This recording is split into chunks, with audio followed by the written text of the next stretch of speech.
حامدا ومصليا أما بعد فقد قال الله تبارك وتعالى في كلامه المجيد وفرقانه الحميد فأعوذ بالله من الشيطان الرجيم بسم الله الرحمن الرحيم إن الله مع الصابرين صدق الله العظيم اللهم صل وسلم وبارك على سيد الأنبياء والمرسلين وعلى جميع الأنبياء والمرسلين. محترم و عزتمندو، نن ویډیو دا د نشیانو په باره کې دا نشورو په باره کې دا چې کوم خلق نشه کوي، چرس کی، سیګریټس کی، نسوار کوي، آیس کوي، پاوډر کوي یا داسې نورې نشې دي چې هغه په دغه نشو باندې راوړېدلی دی. نو آیا دغه نشو نه به انسان منع شي که منع به نشي؟ یو انسان عادت جاری شوی دی. بعضې خلک وایي زما عادت دی او هر څه برو خو عادت نه برو، نو هر څه پرې غوستلی شم خو د عادت نشم پرې غوستلی.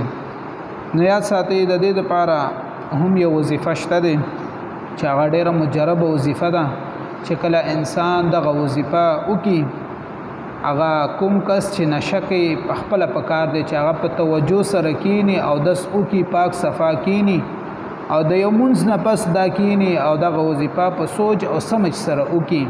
او هغه وظیفه ډېره اسانه وظیفه ده چې ما کوم آیات په خطبه کې ولوستلو دغه آیات دی ان الله مع الصابرین، یعنی دا وظیفه به 313 بار 300 او 14 کرته دغه وظیفه کوي. په دې باندې ځان ته اوبه هم دمولی شي، په خپل اسکلی شي، یا که اوبه نه دمه یو صرف وظیفه کوي هم بهتره ده.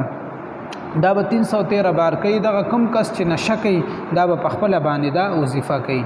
یا که دغه کس په خپله باندې دا وظیفه نشي کولی، د ده زوی، د ده بچی، د ده ورور په خاندان کې داسې شریف انسان چې دین ته لږ مایل وي، یعنی دیندار انسان به دغه انسان دپاره دغه وظیفه وکړي 313 بار.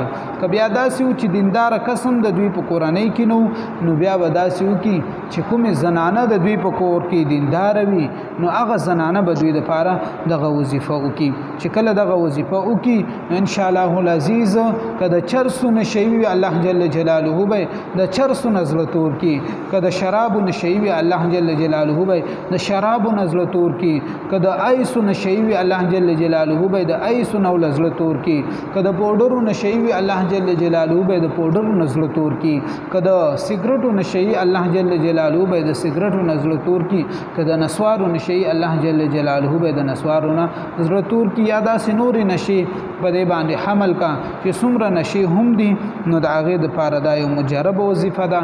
او کوشش وکړئ چې دا ویډیو په خپله هم وګورئ، د نورو ملګرو سره هم شیر کړئ چې خلک د نشې نه واوړي.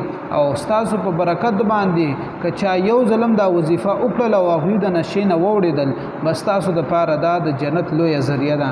تاسو ملګري هم داسې کوشش وکړئ، موږ ستاسو دپاره کوشش کوو. تاسو هم دا ویډیو خلکو سره شیر کوئ چې هغوی دې نه څه ناڅه فایده حاصله کړي. موږ خواري وکړو، زموږ خواري په ځای باندې راشي. وما توفیقي الا بالله.